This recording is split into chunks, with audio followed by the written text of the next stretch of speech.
안녕하세요, 첼크팬 여러분. 앙크TV입니다. 오늘은 임대생들, 그리고 임대생들을 다 정리할 수는 없어요. 임대생들이 굉장히 많기 때문에 임대생들을 다 정리할 수는 없고, 바클리는 한번 다뤄본 적이 있기 때문에 임대생에서 정리하진 않겠습니다.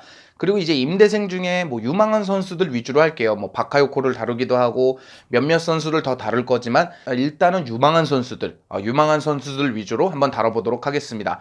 그렇게 5선수를 뽑아봤는데요. 바로 보시겠습니다. 일단 마크 게이인데, 마크 게이는 여기서 보시다시피 11경기 모두 출장 중입니다. 90분을 다 소화하고 있고요. 990분이라는 게 결국 90분을 다 소화했다는 얘기인데, 그런 거 보면 일단 스완지 시티, 2부 리그의 스완지 시티에서 자리를 많이 잡고 있는 것 같습니다. 스완지 시티는 일단 우리랑 인연이 깊죠. 스완지 시티에 있었던 뭐 켈레거도 있고, 게이도 요번엔 2번째 임대거든요. 지난 겨울쯤 가서 지금까지 임대되고 있기 때문에 2번째 임대이기 때문에 뭐 우리랑은 인연이 깊습니다. 확실히 게이 같은 경우에는 좀 좋은 활약을 많이 보여줬어요. 리그컵에서도 나온 적이 있고, 좀 주전을 경쟁하고 싶었지만 첼시에서 좀 기라성 같은 루디거, 주마, 텐센, 거기에 토모리까지 조금 밀려나는 느낌이었기 때문에 결국 임대를 갔지만, 어쨌건 2부 리그에서 좋은 활약을 보여주면 1부 리그에서 충분히 자리를 잡을 수 있죠. 티아고 실바가 언제 폼이 떨어질지 모르는 선수기 때문에 뭐 지금 엄청 잘하고 있지만 거기에 루디거 이적할 수도 있고요, 텐센 이적할 수도 있고요. 사실상 부동의 주전이자 젊은 선수는 주마 하나밖에 없기 때문에 토모리, 주마, 언젠가는 토모리, 주마, 게이, 말랑사르로 이렇게 가지 않을까, 그렇게 보고 있기 때문에 게이의 발전도 중요하다고 생각합니다. 일단 스완지에서 지금 모든 경기를 통틀어서 전 경기를 나오고 있는 거는 게이밖에 없어요. 유망주 중에 꽤 괜찮은 클럽에서 전 경기를 뛰고 있는 건 게이밖에 없습니다. 그렇기 때문에 마크 게이가 잘 성장해야 된다 보고 있습니다. 말랑사르 같은 경우에는 챔피언스 리그도 나왔기 때문에 좀 주전이지 않을까 했더니 주전감은 아닙니다. 왜냐면 리그 2경기, 7경기 중에 2경기인데 하나는 풀타임을 소화했고 하나는 11분 정도 소화했기 때문에 리그 내에서 중용받진 않습니다. 그도 그럴 것이 지금 포르투가 4위에 밀려나 있는데, 항상 1, 2위를 다투던 팀이 4위까지 밀려난, 물론 초반이긴 합니다. 초반이긴 하지만 4위까지 밀려났기 때문에 지금 임대생들을 챙길 시간이 없습니다. 우리도 15, 16 시즌에 뭐 팔카오라든지 파투라든지 챙길 시간이 없었잖아요. 그것처럼 지금 말랑사르도 약간 그래서 기회를 못 받는 것 같지만, 선수 자체가 굉장히 유망하고 니스에서만 100경기를 넘게 출장했던 선수기 때문에 조금 지켜볼 필요는 있습니다. 말랑사르도 아직 어리고, 물론 니스에서 폼이 떨어지고 결국 FA로 풀려나서 우리가 이렇게 영입을 한 선수지만, 임대 가서 잘하면은 정말 좋고 우리가 쓰는 거고, 임대에서 준수한 활약만 해주고 첼시에선 조금 아닌 것 같다 싶으면 판매하면 되는 선수기 때문에, 개인적으로 판매보다는 썼으면 하죠. 우리 선수들은 다 이제 1군에 콜업돼서 특히 첼시에서 활약했으면 좋겠지만, 뭐 어떻게 되든 말랑사르는 첼시에게 이득을 줬으면 이득을 줬지 손해를 줄 선수는 아니기 때문에 경과를 좀 지켜볼 필요가 있습니다. 그래도 램파드 후 앞서 말씀드린 대로 티아고 실바는 폼이 언제 떨어져도 이상하지 않고, 루디거, 텐센은 이적 가능성이 있기 때문에 주마 한 자리 남거든요. 내후년쯤 되면 티아고 실바는 정말 없을 확률이 높습니다. 그렇기 때문에 곧 소개하겠지만 암파두가 됐든 게이가 됐든 토모리가 됐든 주마의 짝 혹은 주마의 이제 로테이션 3옵션이죠. 3옵션으로 충분히 치고 올라갈 수 있기 때문에 말랑사로 역시도 굉장히 잘해야 된다고 생각합니다. 다음은 암파도인데요. 암파도도 4경기 나왔습니다. 리그 4경기 나왔고 60분 이상 소화를 했어요. 59분 정도 소화한 거 한 경기 빼고는 대부분 60분 이상, 70분, 80분 가는 거기 때문에 준주전급으로는 발돋움을 하지 않았나라는 생각을 합니다. 그리고 65분에 맨시티전에서 교체되는 거, 노우드하고 교체될 때는 미드필더였고 리버풀전에는 3백의 일원이었을 만큼 좀 다양한 포지션에서 이용이 됩니다. 암파도 자체가 그렇죠. 수비형 미드필더와 이 센터백을 다 볼 수 있는 자원이고, 수비 쪽으로 봐도 뭐 풀백으로 키우는 건 어때요? 라는 얘기가 나올 정도로 암파도는 좀 멀티 자원이긴 한데, 문제는 뭐냐면 멀티 자원은 멀티 자원이 맞는데 본 포지션이 어디냐가 굉장히 중요하거든요. 제가 한번 말씀드린 적은 있습니다. 그렇기 때문에 본 포지션을 빨리 정하는 게 중요하다, 그렇게 보고 있고요. 본 포지션만 잘 정하면, 지금 셰필드가 암파두가 나왔을 때 4연패예요. 물론 셰필드 자체가 좋진 않습니다. 셰필드가 이제 강등권에 있기 때문에 셰필드 자체가 좋진 않은데, 어쨌건 계속 기회를 받을 수가 있어요. 강등권에 있는 팀이면 조금 뭐랄까 임대온 선수들로 이렇게 도약하는 느낌들이 있거든요. 암파두가 요번에야말로 1부 리그에서 요번에야말로 자신의 본 포지션, 수비형 미드필더가 됐으면 수비형 미드필더, 센터백이 됐으면 센터백 딱 자리 잡아가지고 첼시로 복귀하는 게 좋다고 생각합니다. 지금 수비형 미드필더 자리나 센터백 자리나 첼시가 급한 건 매한가지거든요. 어느 쪽에서 터져도 첼시에겐 이득입니다. 그렇기 때문에 암파두는 그렇게 자신의 포지션을 좀 정하는, 이제 나이도 있잖아요. 물론 유망주의 나이기는 하지만 이젠 나이가 차고 있기 때문에 이제 본인의 본 포지션을 좀 잘 정했으면 좋겠습니다. 다만 리버풀전, 시티전, 리즈전, 아스톤빌라전 좀 굵직굵직한 경기에만 나오는 거 보니까 암파드가 전혀 신임을 못 받는 건 아니에요. 셰필드에서 이미. 그렇기 때문에 셰필드도 도약해야 되고 이왕 임대 갔으면 임대 간 팀에도 큰 도움이 돼야 돼요. 아스톤빌라의 바클리처럼.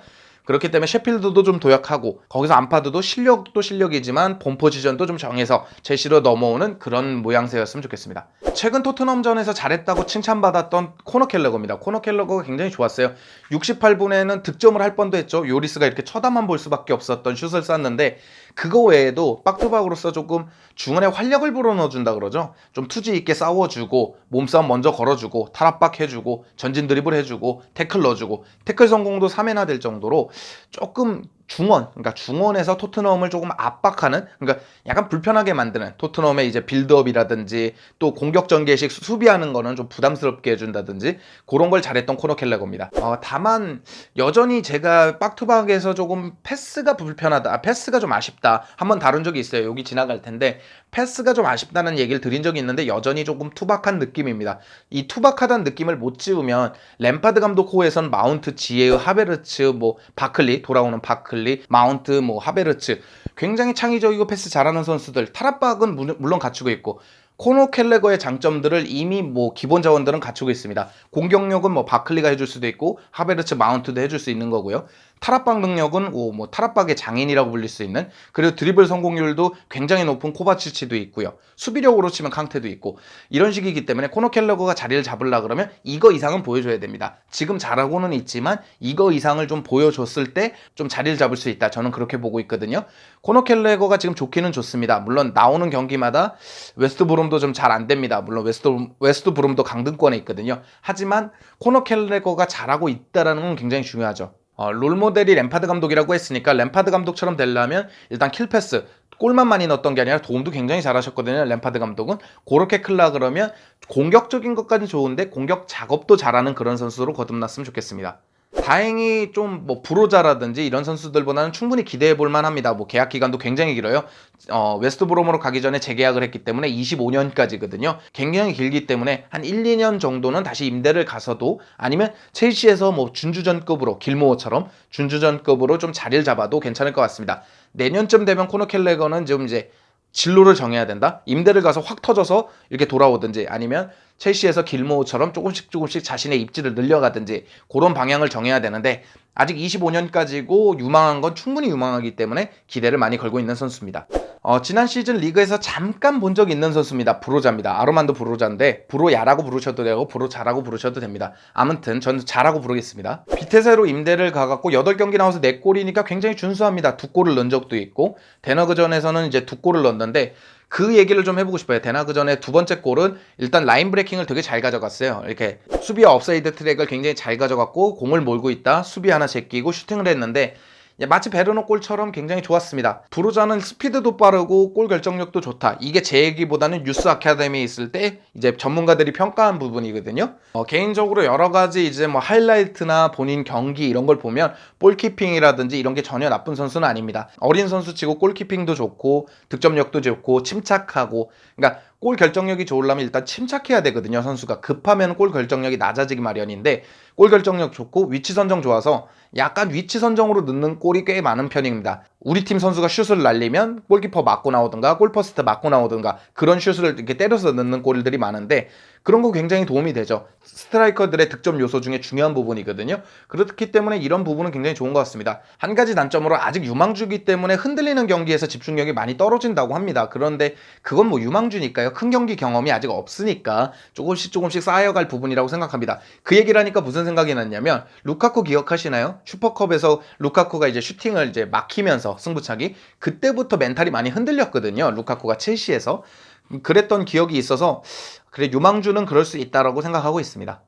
굉장히 괜찮은 게 뭐냐면 비테세를 이렇게 통으로 놓고 보면 비테세가 지금 14골을 넣었습니다. 리그 초반이긴 하지만 빅6 중 거기서 최하점입니다. 14골이면. 아약스가 29골인가 그렇거든요. 거의 30골에 가까운데 그거에 비하면 한참 못 미치지만 그중 4골을 넣고 있다는 거.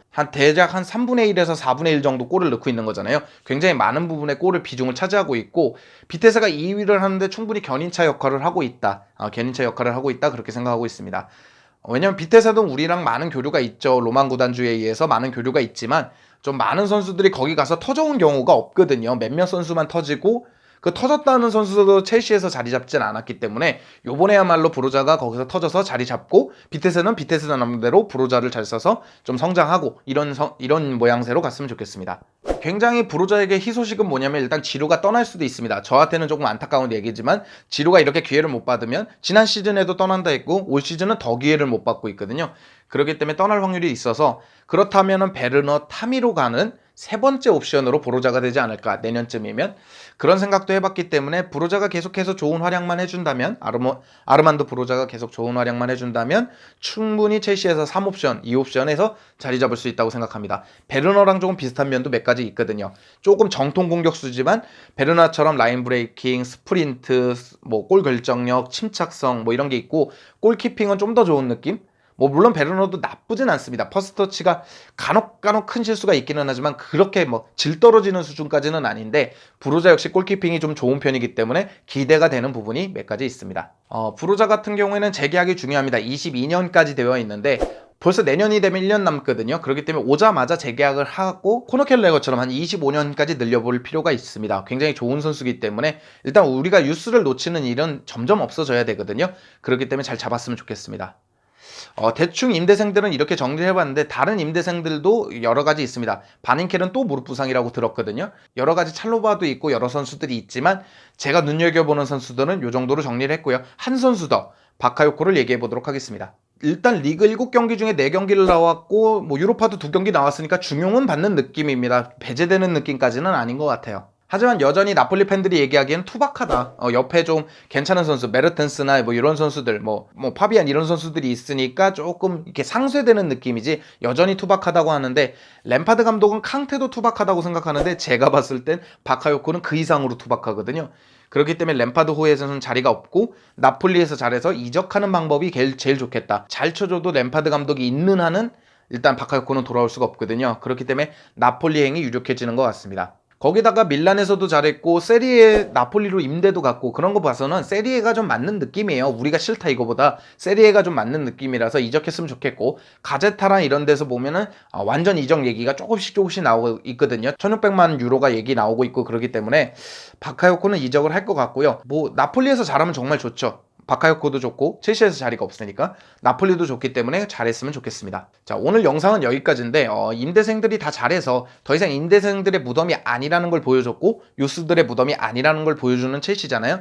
그만큼 첼시가 조금 더 활약을 많이 하는 유스들을 적극적으로 기용해서 언제부턴가는 영입하지 않아도 그 자리에서 후보군들 내친 김에 1군들이 막 쏟아지는 마운트, 제임스, 뭐 타미, 뭐 토모리 이런 선수들이 막 쏟아져 나오는 그런 첼시가 됐으면 좋겠습니다.